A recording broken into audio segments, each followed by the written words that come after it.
Courage is not the absence of fear, but the triumph over it. In order to help France, I had to trust God completely. Thankfully, my childhood helped me to learn and seek His will and trust Him. Even when doing so led me into dangerous battles. My obedience in the face of persecution eventually led to my death. In 1412, in Domremy, France, I was born to my parents Jacques and Isabelle d'Arc. We were peasant farmers. At that time, most peasant farmers were not taught to read or write, but my mother taught me how to sew and spin yarn, and she also taught me about God. Unfortunately, I did not grow up during a peaceful time because of the 100 Years' War between France and England.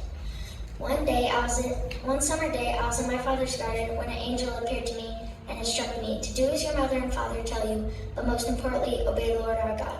I saw several other visions throughout my lifetime, including one that persuaded me to save France by defeating England. Before the Battle of France began, I had no sword or armor. I saw a vision of a sword laying by the altar in the church, and I asked the priest to quickly retrieve it for me, and he found it located exactly where I told him it would be. I saw in a vision that an arrow would strike just above my right shoulder in battle, so I knew I needed to wear armor.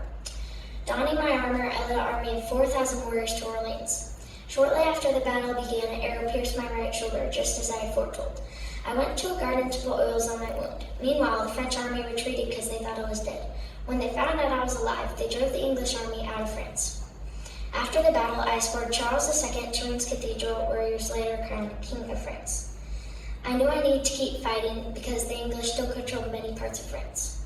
But King Charles did not agree and ceased fighting. Later, God told me to keep fighting, so I led more soldiers into battle. During battle, one of the archers grabbed my cloak and dragged me off my horse. Finally, I was captured.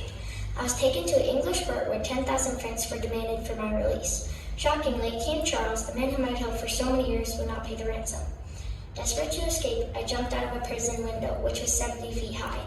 I was seriously injured but managed to survive. I was put on trial and accused of things I did not do. Many people lied and altered my words. My trial lasted for 4 months, and at the end I was found guilty.